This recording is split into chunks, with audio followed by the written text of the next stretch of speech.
लिखा है, प्यारे सद्गुरु नमन। आपने पिछले सेशन में बच्चे के जन्म से संबंधित कई बातें बताई और उसमें स्पर्श को बहुत महत्वपूर्ण बताया। माँ और बच्चे का प्रथम स्पर्श। पीछे लौटकर देखा तो लगा सच मायने में इस सुख से वंचित रह गए। आजकल 90% सिजेरियन में माँ की हालत बहुत ख़राब रहती है। एनेस्थीसिया का असर गया नहीं होता। एंटीबायोटिक आदि पूरी तरह से माँ को फीड कराने ही नहीं देते। मुझे तो लगता है बहुत कम माएँ बच्चे को उस तरह फीड दे पाती होंगी जैसे आपने बताया। मेडिटेटिवली तो तब देंगी जब जानती हों प्रसन्नता के साथ भी। उस समय बहुत मुश्किल होता होगा। फिर वर्किंग वुमेन छोटे छोटे बच्चों को छोड़कर काम पर जाती हैं, शायद ही उनका बचपन पूरी तरह एंजॉय कर पाती हैं। स्पर्श होता भी है तो ज़रूरत भर का। अब इन परिस्थितियों में बड़ा होता है बच्चा, कभी आया कभी क्रैच इत्यादि, फिर भी लगाव तो होता ही है माँ और बच्चे में। पर जो छूट गया वो वापस तो आ नहीं सकता। आगे कैसे उसे समाज में फैली विकृतियों से बचा कर रखा जाए और एक संतुलित ऊर्जा वाला समझदार इंसान बनाया जाए, कैसे एक बढ़ते हुए बच्चे की ऊर्जा में एक संतुलन पैदा किया जाए जब स्वयं माता पिता की ऊर्जा संतुलन में नहीं है। अगर सिर्फ अपनी ऊर्जा पर ध्यान दें और सोचें कि इससे ही उसकी ऊर्जा में परिवर्तन आ जाएगा, तो ऐसा तो नहीं कि समय ही निकल जाए और एक गीली मिट्टी पक्की हो जाए, तो फिर परिवर्तन बहुत मुश्किल होगा। कृपया मार्गदर्शन दें। मन ये सब सोचकर बहुत व्यथित हो जाता है।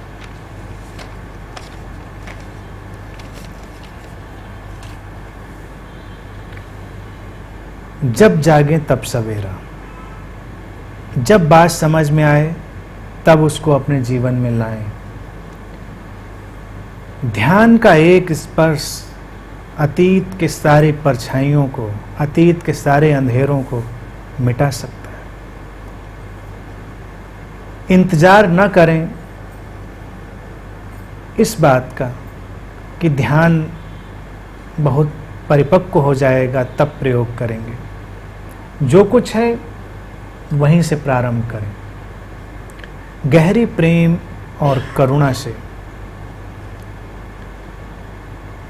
ध्यानपूर्वक अभी भी अपने बच्चे के साथ वक्त बिता सकते हैं और वो रूपांतरण लाएगा। जैसे तुम एक सद्गुरु के पास आते हो तो कितनी तो यात्रा करके नहीं आ रहे होते हो, उम्र के कितने पड़ाव पर तुम होते हो, लेकिन उसका एक स्पर्श, उसकी एक दृष्टि तुम्हारे अंदर आमूल चूल रूपांतरण लेकर आती है, क्योंकि वो समग्र टोटल है। हम उसको खंडित बना सकते हैं अपने पूर्वाग्रहों के माध्यम से। तो माँ को तलाशें, अपने भीतर की माँ को पूर्णता दें, कंप्लीटनेस दें। और वो कंप्लीटनेस तब आएगी जब पहले अपने एक माध्यम की स्थिति का अनुभव करें। 3 दिन लें। मैं समझता हूँ 3 दिन में उस अवस्था तक पहुँचा जा सकता है। 3 दिन शांति से बैठें, अपने अंदर मेडिटेट करें, चिंतन करें कि बच्चा अस्तित्व की एक रहस्यमय घटना है, तुम्हारे माध्यम से आया है, तुम्हारा नहीं है। अस्तित्व का एक उपहार है तुम्हारे लिए, इसलिए उस पर उतना पोजेशन ना करें। वो अपनी जीवन की यात्रा लेकर आया है, इसलिए उस पर अपनी जीवन यात्रा नहीं थोपनी है। अपनी महत्वाकांक्षाएं, अपने अधूरेपन, वो सब उसके ऊपर नहीं डालने, जो कि आमतौर से परिवारों में किया ही जा रहा होता है। अगर 3 दिन में तुम इस बात को समझ सको कि तुम बस एक माध्यम की भूमिका निभा रहे हो, तब अपने अंदर उस माँ को पहचानना आसान हो जाएगा, जो एक टोटलिटी की तरह से है, जो एक समग्रता की तरह है। उसके अंदर एक अभूतपूर्व अनप्रेसिडेंटेड करुणा है। उस करुणा से जब तुम उसको देखोगे, स्पर्श करोगे, गले से लगाओगे, उससे प्यार करोगे, रूपांतरण घटने लगेगा। स्पर्श महत्वपूर्ण है, लेकिन शारीरिक स्पर्श का इतना मायने भी नहीं है। हुआ तो ठीक, ना हुआ तो भी ठीक। हुआ तुम्हारे पैटर्न में उस तरह का होगा, नहीं हो पाया तो उसके पीछे जाकर सोचना व्यर्थ है। स्पर्श करने के अतीन्द्रिय रास्ते हैं, और एक माँ तब परिपूर्ण रूप से माँ होती है जब वो अपना इतना विस्तार अपने अंदर अनुभव कर लेती है कि अस्तित्व में हर जगह उसके हाथ फैल चुके होते हैं, उसकी निगाहें फैल चुकी होती हैं, उसका प्रेम फैल चुका होता है। तुम्हारे बच्चे को भोजन कराने वाला हाथ तुम्हारा ही हो, ये स्वार्थ है। उसको प्यार से देखने वाली निगाह तुम्हारी ही हो, ये उसको कमजोर बनाने की बात है। उसको सुरक्षा देने की जिम्मेदारी तुम्हारी ही है, ये नादानी है। प्रेम से भरकर अगर तुम देखोगी तो वो सुरक्षित है। वो जहाँ कहीं जाएगा, जो कोई भी उसके लिए हाथ बढ़ाएगा, उस हाथ में तुम्हारा ही हाथ होगा। जो कोई भी उसकी तरफ प्यार से देखेगा, उसकी निगाह में तुम्हारी ही निगाह शामिल होगी। सुरक्षा देने की जिम्मेदारी अकेले अगर तुम अपना समझोगे तो बहुत तनावग्रस्त हो जाओगे। अस्तित्व ने उसे भेजा है, वो उसके लिए अपना काम करेगा, तुम बस अपना काम करो और फिर देखोगे बड़े मिरेकुलस ढंग से उसके अंदर के गुण उभर कर सामने आ रहे हैं। जो छुपे हुए गुण थे, कई बार तुम अपने गुणों के चश्मे उसको पहनाने लगते हो, इसलिए उसके जो छुपे हुए गुण हैं वो उभर के नहीं आते। और फिर कुछ बातें उसे सिखा भी सकते हो जो महत्वपूर्ण होंगी। इसके लिए उम्र का कोई भी पड़ाव पर्याप्त है। बचपन से सिखाएं तो बड़ा आसान है, अन्यथा अगर पूरी इंटेंसिटी से, पूरे भाव से सिखाएं तो कोई भी वक्त काम करेगा। उसको थोड़ा निस्वार्थ होना सिखाएं, उसको भी सिखाएं कि वो समग्र का हिस्सा है, टोटलिटी का हिस्सा है, उसको काटे नहीं सबसे। जब वो ये कैसे सीखेगा, उसको बांटना सिखाएं, उसको अपनी पकड़ से दूर करना सिखाएं। जैसे बच्चे हैं वो बहुत ज़्यादा पकड़ बनाते हैं अपनी चीज़ों पर, अपने संबंधों पर, और माँ बाप भी उनको उस तरह से ही प्रोत्साहित करते हैं। प्यार अपनी जगह है, लेकिन उनके अंदर कट्टरता और पॉजेसिवनेस और सेल्फिशनेस बढ़ा देना ये एक अलग बात है। उनको अपने से बाहर फैलना सिखाएं, उनको थोड़ा यकीन सिखाएं। तुम कहोगे कि दुनिया बड़ी खतरनाक है, लेकिन खतरनाक हमारा ही प्रोजेक्शन है। उसी दुनिया में तुम भी रहते हो, उसी दुनिया में और भी लोग रहते हैं। दुनिया प्रेमपूर्ण है, उसको अपने ऊपर भरोसा, तुम्हारे ऊपर भरोसा और लोगों के ऊपर भरोसा करना सिखाएं। हम उसको ट्रेनिंग देते हैं लोगों के ऊपर गैर भरोसे की, कि जैसे तुम्हारे घर के सिवा सारी दुनिया असुरक्षित है, जैसे वो तुम्हारे घर से बाहर निकलेगा तो हर कोई उसके लिए खतरा है। ऐसी ढंग से जब वो बच्चा आगे बढ़ेगा तो बहुत कमज़ोर होगा, क्योंकि उसकी ही अंतर मन का विस्तार पूरा संसार बनेगा। अगर वो अपने अंतर मन में इस भाव को लेकर आगे बढ़ेगा कि संसार सहयोगी है, संसार प्रेमपूर्ण है और प्रेम सीमित नहीं है, तो उसको वही वही दिखाई देगा जगत में। तो इन भावों के प्रयोग करें, खुद करें और उसको सिखाएं। उसके साथ जो वक्त बिताने की समस्या है उस पर भी ध्यान दें। माएँ हैं जो कार्यशील माएँ हैं, ज़रूरी है कि वो काम पर जाएंगी और आने वाले वक्त में वैसा वक्त और आगे बढ़ेगा। अच्छा है, ऐसा वक्त अब नहीं आने वाला है कि बस घर में बैठकर बच्चे ही पालना है। जिनकी इच्छा है वो वैसा भी करेंगे, लेकिन धीरे धीरे ये सेगमेंट कम होगा और वर्किंग सेगमेंट बढ़ेगा। तो उसमें ध्यान देने की बात है कि वक्त एक रिलेटिव घटना है, सापेक्ष घटना है, रिलेटिव घटना है। उसकी गहराई पर काम करना ज़्यादा उचित है बजाय कि उसके फैलाव पर। कुछ लोग वक्त के फैलाव पर ज़्यादा ध्यान देते हैं, उससे कोई बात बनती नहीं। तुम 24 घंटे भी किसी के साथ रह सकते हो और तनिक भी देर साथ नहीं हो सकते। तुम किसी के साथ 10 मिनट भी हो सकते हो और बहुत गहराई से साथ में हो सकते हो, और वो 10 मिनट भी तुमको बहुत परिपूर्ण करने वाले, आपूरित करने वाले, फुलफिल्ड करने वाले हो सकते।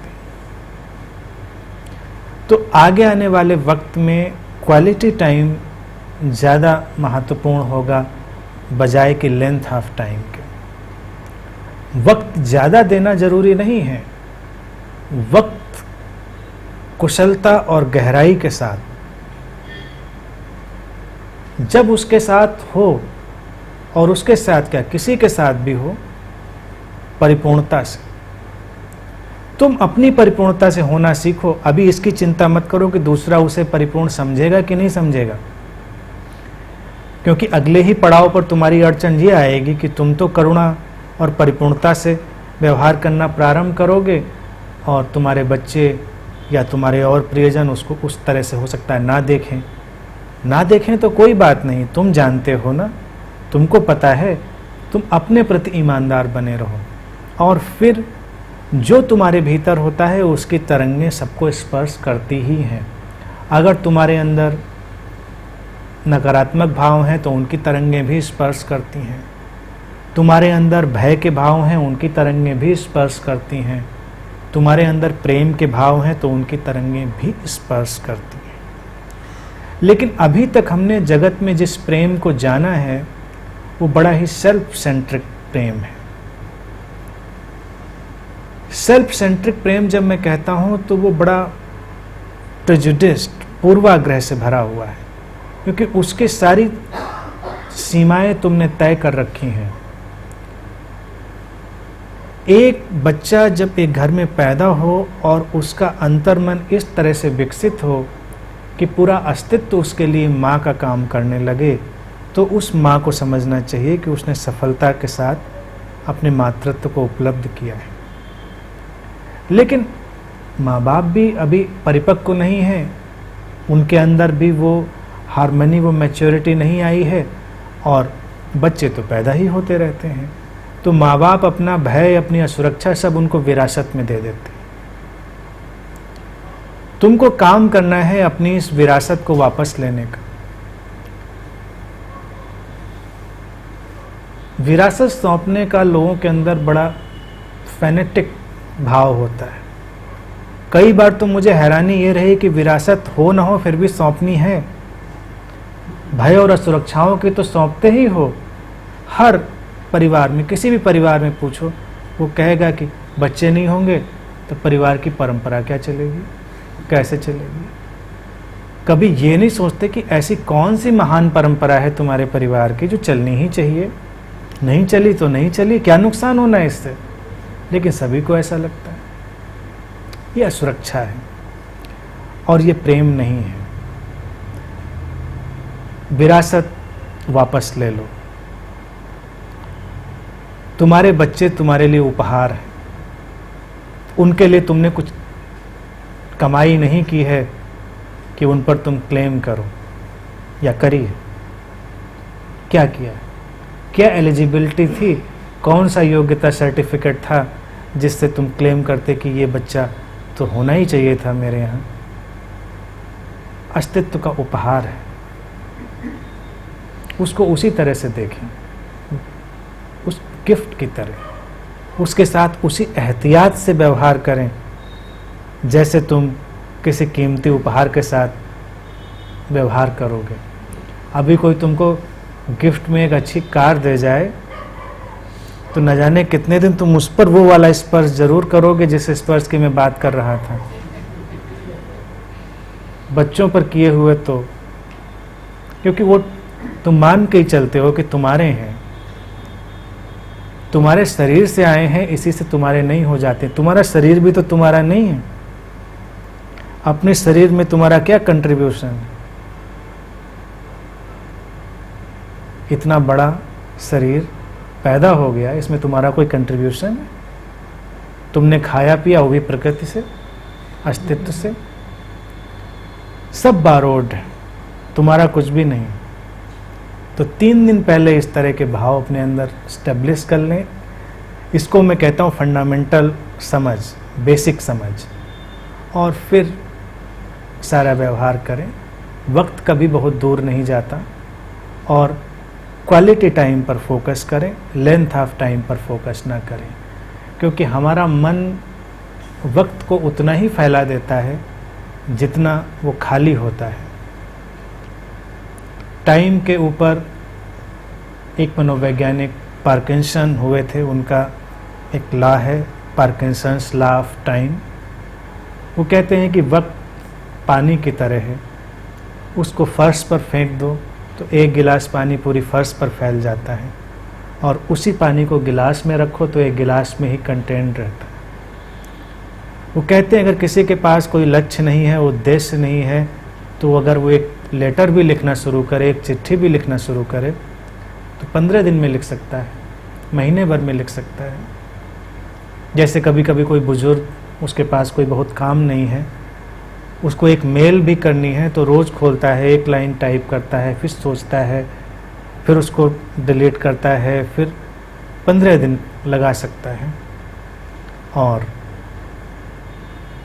किसी के पास तीव्रता है, इंटेंसिटी है, तो वो सैकड़ों मेल 15 दिन में, सैकड़ों लेटर्स लिख सकता है, बहुत सारी यात्राएं कर सकता है, बातें कर सकता है, सब कुछ कंटेंट हो सकता है। इसलिए वक्त की कमी तो कहीं है ही नहीं, सब कुछ उतने ही वक्त में शामिल हो सकता है। जब लोग कहते हैं वक्त की कमी है, तो उनका मन जंग खा चुका है, रॉटन हो चुका है, इसलिए उनको वक्त की कमी लगती है। अगर तुम समझ पाओगे अपनी आंतरिक शक्तियों को, तो तुम उतने ही वक्त में सब कुछ कर सकते हो, बहुत सारी चीज़ें कर सकते हो। तुम अपने काम कर सकते हो, अपनी पढ़ाई कर सकते हो, तुम साधना कर सकते हो, लोगों से मिल सकते हो, सब कुछ कर सकते हो। और प्रेम के लिए तो कोई टाइम चाहिए नहीं होता। पता नहीं कैसे लोग जो टाइम टेबल बना के प्रेम करते हैं। कुछ लोग बनाते हैं टाइम टेबल, मुझे पता है। तो उससे बचो। प्रेम समय का मोहताज नहीं, वो ट्रांसेंडेंटल है। उसकी तरंगें स्थान और समय की सीमाओं को पार करके भी पहुंचती हैं। तो वर्किंग वुमेन आने वाले वक्त में समाज का एक अहम हिस्सा होंगी। इसके लिए ये थॉट स्कूल ना पैदा किया जाए कि अगर बच्चों की ठीक अपब्रिंगिंग करनी है तो महिलाओं को काम करने से रोका जाए, उनको घर में बिठाया जाए। उनकी चेतना को विस्तार दिया जाए, उनके प्रेम को जिन सीमाओं ने जकड़ा था उनसे मुक्त किया जाए, और तब वो स्थान और समय के परे हो जाएगा। वो कहीं भी हों, वो इंटरकनेक्टेड हो सकते हैं। ये वर्ल्ड वाइड वेब की ही दुनिया है। तो प्रेम भी उस वर्ल्ड वाइड वेब की तरह है, कनेक्टेड रह सकता है कहीं से भी।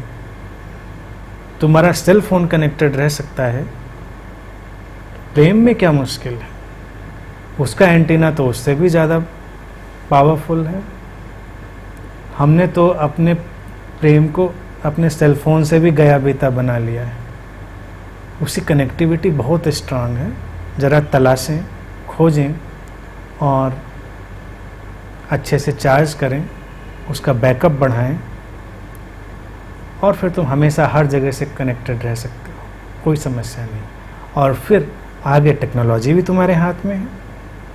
ये तो केवल मैंने साइकिक प्लेन की बात की, और अगर टेक्नोलॉजी में आ जाएं तो आज टेक्नोलॉजी से तुम कनेक्टेड रह सकते हो ऑल द टाइम। अब बच्चों के साथ कनेक्ट रहना या अपने प्रियजनों के साथ कनेक्ट रहना वैसा मुश्किल तो है नहीं कि तुम चिट्ठी लिखोगे, फिर 15 दिन बाद जाएगी, फिर आएगी, फिर जवाब आएगा। अब तो तुम all the time, but don't make that obsession. उन माओं को मेरी चेतावनी है जो अपने बाहर पढ़ने वाले बच्चों या रहने वाले बच्चों को दिन में 5 बार फ़ोन करती हैं। वो अपने बच्चों को न्यूरोटिक बना रही, कमज़ोर बना रही। पिताओं के लिए भी बात है, क्योंकि प्रश्न माँ के लिए पूछा गया इसलिए माँ मैं कर रहा हूँ। ये माँ बाप दोनों के लिए अपने बच्चों को थोड़ा स्वतंत्र छोड़ें, उनके ऊपर हावी ना हो, उनकी समझ विकसित होने दो, उन्हें भरोसा करें। उन्हें भरोसा करेंगे तो वो सही ही रहेंगे, तुम्हारा भरोसा आगे चलेगा। तो प्रयोग करके देखें, दिन में उनको रोज़ फ़ोन करने की आदत विड्रॉ करें, इससे बड़ा स्ट्रेस बिल्डअप हो जाता है। और टाइम तो बिल्कुल ना बनाएं, और तुम अनजाने में टाइम बना देते हो कि 8 बजे मम्मी का फ़ोन आने वाला है, बच्चा स्ट्रेस में। मेरे यहाँ कई लोग ऐसे आते रहे, बड़ा तनाव बिल्डअप हो जाता है। थोड़ा रैंडम रहने दो, उसका अलग आनंद भी है कि सुबह 6 बजे भी कॉल आ सकती है, दोपहर में 12 बजे भी, रात के 1 बजे भी आ सकती है, नहीं भी आ सकती। तो इसमें भरोसा भी है और एक्सपेक्टेशन का तनाव नहीं है। और अपने बच्चों से भी कह दें कि वो भी ऐसे टाइम टेबल से कॉल ना करें, हर छोटी छोटी बात पर तुमको कॉल ना करें।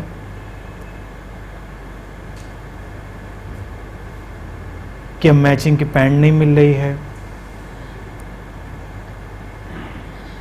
करने दें उनको। थोड़ा बहुत गलत करेंगे, थोड़ा बहुत सही करेंगे, चल जाएंगे। थोड़े गलत सही के उनको ऑप्शन खुले रखें, उनके लिए विकल्प। हमेशा उनको इतना सही सही मत करवाएं, थोड़ा बहुत गलत करेंगे तो सही सीखेंगे एक दिन। तो इन सारे प्रेशर से उनको रिलीज़ करें, थोड़ा सा वाइज हों, तो वक्त कभी दूर नहीं गया है और सब बहुत अच्छा हो सकता है। ठीक है, आज के लिए इतनी ही बात।